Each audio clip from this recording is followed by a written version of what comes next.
Hey there, my name is Misfit Caden, and if there's one thing you need to know about me, it's I love character design and I love video games. So I kind of thought it would be a fun idea to do tier lists, like remember when those were a trend, but guess what, I'm still doing it. And rank the character designs of certain video games. And the first one I saw was the Cuphead bosses.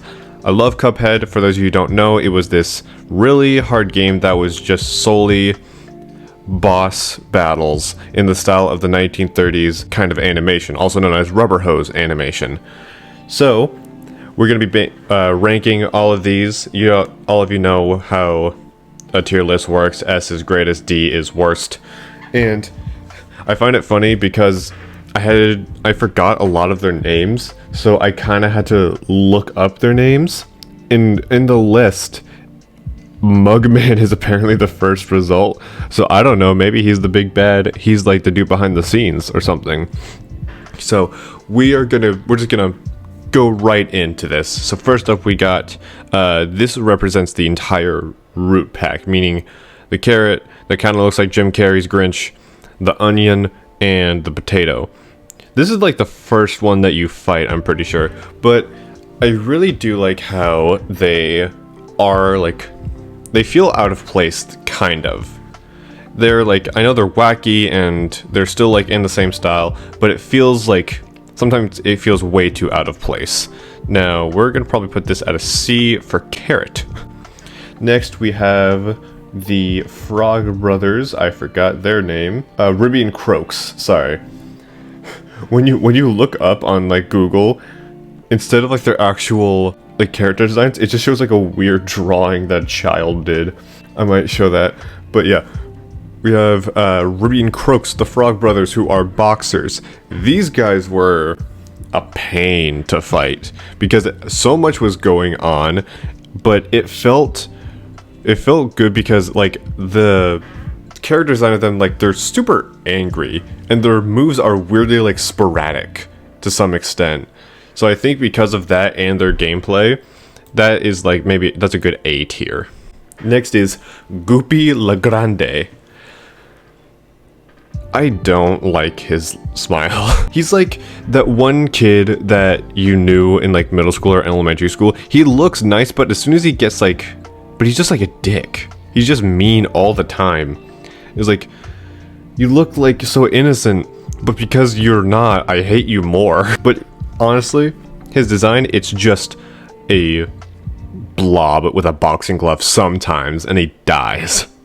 So just for that, we're gonna put him D for dead. Next, we have it's Hilda Berg, or she looks a lot like Pearl from Steven Universe, and because I don't like Pearl, we're gonna put her in a lower tier. But as for her character design, the fact that she was, her gameplay is kind of revolved around astrology and the star signs, I thought that was interesting. Not because I actually believe in astrology, but because it felt cool, like having these weird mini bosses during a big boss fight. So just solely for that purpose, we'll put her in B tier. Next is Cagney Carnation. Genuinely, one of my favorite bosses in Cuphead, mostly because of his music. I really liked his background music when you fought him, and his transformation into the weird, like, crackhead sunflower from Plants vs. Zombies scares me. So I think because of how it started out, like his design started out with like just a really innocent flower going to a kind of conniving looking face to an absolute monster, that deserves an S tier in my opinion. That deserves that kind of rank. Next, we have Baroness von Bonbon. The lady who, a Candyland reject that can pop her head off. I do think very highly of this boss because for like the same reason as Hildeberg, where before you even fight her, you have to go through like 2 or 3 randomized mini bosses before she even attacks, and even after that her castle fights for her. So because of how it's like a good sense of world building with other characters in the stage, that because of that, we're giving her an S tier. I know some people might bash on me because I put Hildeberg in that lower tier, but I just found like this concept and that theme of Candyland more interesting than astrology and planes. Next, we have the Reject Genie. Djimi the Great. I think that's how you say his name. Because this is like, is this the... No, it's not the first. This is one of the plane battles, and for some reason, when I played it, I didn't really like the plane boss fights. It felt weird. I just don't really like vehicle games anyways, so maybe that's like, because that's my bias, but at the same time, his weird like build up to his stage, it didn't really feel much like Genie. Like, was there even a lamp in that sequence? I don't think there was even a lamp. There was like a sarcophagus and then a puppet of Cuphead. I don't know. Doesn't really seem like Genie themed. So we're gonna put that in C. Next we have Beppy the Clown. I hate clowns. Especially I hate someone that would be named Beppy. I will say though, his theming for his stage was really good, and the character design of him just alone is already unsettling because he has the red eyes, he has like the weird fucking Two-Face look with like half red, half white, and because of the way that Rubber Hose animation is that he feels like he has no bones. Like the part of the fight where he was on the carousel and the fact that he fell off is like weirdly unsettling. So because of my genuine fear, we're gonna put him in B for Beppy. Next we have, was it Wally Warbler? I do actually like his character design, even though it's super simple. It's just a big bird trapped in a bird house, and then later on, but also when you go like further down in his like forms and sequence, it feels more like a fever dream. Like it starts off like a stereotypical bird in a birdhouse, then he turns into like a weird Pinky and the Brain situation where he's this evil mastermind with a laser gun, and then after that the original one is like defeathered in on a gurney, and then when you finally kill him, the two medics that are supposed to save this bird's life are seasoning him. So that's weird. That's like kind of the first that's like when it really sets in like, oh yeah, the 1930s animation was fucked up. But I think because of the fact that it was a fever dream and it does represent that kind of era, we're gonna put him in A tier. Next we have Grim Matchstick. I don't know if this was just me, but when I fought him, the only thing I could think of was the part in the Hercules movie where he fought the Hydra, because of like the whole three-headed dragon thing. That and Dragon Tales. I love Dragon Tales. But like at the same time, his design, it's just a dragon. Like, yeah, cool. We have like the three heads and like the weird marching band of fire that comes out of his mouth. At the same time, like, after that, it's just you're fighting a dragon. If I wanted to fight a dragon, I'd go like play Dark Souls or Bloodborne. So sorry, D for dragon. Next we have Rumor Honeybottom. Is that her name? Rumor Honeybottom? I don't know. It's a queen bee. I think her boss fight was interesting. Her design, it's just a queen bee. You don't really you don't even see like her full body. It's just like her thighs. She is kind of thick though. But yeah, that face value, her design was like simple but yet somewhat charming. Then when her head detached to a flail, that was weird. And then she turns into a plane, which just keeps reminding me of the crash scene from the Bee movie, which actually that helps me boost it up. So we're gonna put it in B for B. Next we have, oh, I can't find his name. We'll just call him Robot Man. I might put like his actual name in post. I don't know why. Again, this was one of the plane fight scenes, and I didn't like those as much as just like the normal run and gun scenes or fights. And his felt like extremely hard because there was so much going on and I couldn't really appreciate it.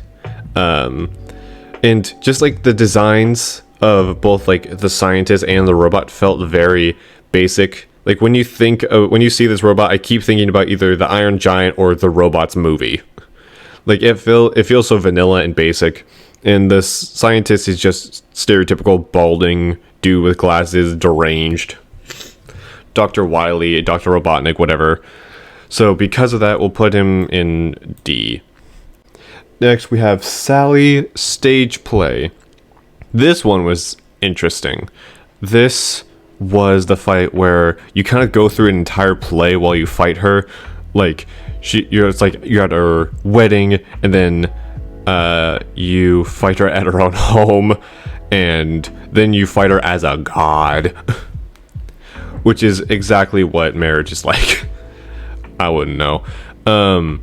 But for the theming, that was really good. Her design feels very vanilla too, but I do like how the umbrella actually played into it to some extent. Like she was able to teleport with it and everything. So I think because of the way that her design actually played with the gameplay itself, we'll put her in C tier. Next, we have Werner Vermin. This one, I know I said Candy Carnation was one of my favorites. I think Werner Vermin could also take that cake because of, one, I really liked Tom and Jerry growing up, and two, it felt so out of left field how this was like a deranged rat with a weird contraption. Then he gets eaten by a cat. Then we realize, oh, the cat is also a robot. What level of like Gundam or Power Rangers are we in right now? So solely because of that, also Ghost Rats. Ghost Rats. We're gonna put him at another S tier because I love his design of like a rat, of course, who's like living in the walls of a house, making a contraption out of just everyday things like a can and bottle caps. And then eventually he pulls some fucking weird ass Full Metal Alchemist shit and turn a cat into a robot. Next we have, what is his name? Captain Briny Beard. What is that guy from Popeye? I can't remember his name. Just like the bad guy that would always bully Popeye. He reminds me of him. I like his design. It's a very basic pirate, but it feels like this is in two different ways. It's him and then the boat, which is also sentient. So the fact that he is like this kind of duo thing, then later on he just like he gets voted off the island by the actual boat, and the boat becomes a weird like Pinocchio, the whale from Pinocchio ass thing with a weird laser. It kind of just like heightens that, and like I genuinely like it. But again, it's like the pirate theme can only take you so far. It's hard to do it like hard to do something like that kind of vanilla with just like the base character as a pirate. So we'll put it in B for Buccaneer. Next we have, was it Callia Maria? Cala Maria, a squid mommy. Sure, we'll say that. I did like her design. I felt weird, like the half after like a while she turns to Medusa, who wasn't a mermaid, at least to my understanding. So like I don't know what that change was, but her like fight scene was pretty good. I also felt weird how her head came off. So again, it was the same thing as like Wally Warblers, where it felt like a fever dream the more you went in, but it was just more of a consistent fever dream. So I think because of that, we're gonna put her at the same tier as him. Next, what is this one called? I can't remember. The Blind Spectre? Is that what the stage was called, or just him? I don't know. The thing is about me, I love ghosts, just like the entire concept of ghosts. One of my favorite shows growing up was Danny Phantom, which was a show about ghosts. I love Ghostbusters, anything like related to that. So seeing this ghost who has only one eye socket, yet both eyes on his hands, was felt really cool. His smile is menacing, and the fact that his entire scene was kind of revolved around this haunted train that did different things. The theming was great, and it fit well with like him being a ghost and haunting stuff. So because of that, the way that his character design is like simple yet charming, and how it fits well with the theming of the entire experience of the boss fight, that causes me to put it in S tier. S for Spectre. Next, we got King Dice. This, I'm just gonna put it right here, right now. S tier for sure. For the same reasons as I put the Blind Spectre in, because most of his boss fight is just mini bosses, and I love that. It felt very Mega Man-esque, where like when you got to, before you could fight Wily, you had to fight all the robot masters before that, and it felt really cool seeing like how different players would do it different ways. Like, okay, you roll this specific set of numbers for like the safest route, or if you just want to fight most, if not all, of the mini bosses, then you can. And because how you were introduced to him at the same time as the devil himself, it really stapled that he was the devil's right-hand man. And he's like, his character design is so cool, and like just the way that he moves and acts, it was very charismatic. I cannot stress enough how much I love King Dice. I have a Funko Pop of him in my room, and I love it to death. Also his theme music that he would play in the background whenever you either fight him or talk to him, I love that. I'll put that in the description just so you can listen to that. So that is like perfect S tier for him. And finally, we got the devil himself. I thought it was very interesting.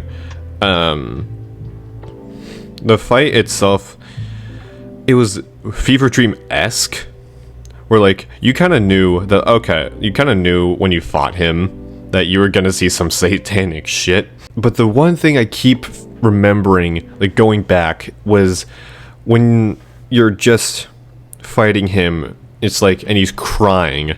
I'm like, dude, you're the devil, why are you crying now? Why are you crying at all? If you're supposed to be this like big bad dude, why are you crying? You just like stop. It makes you hate him even more, honestly.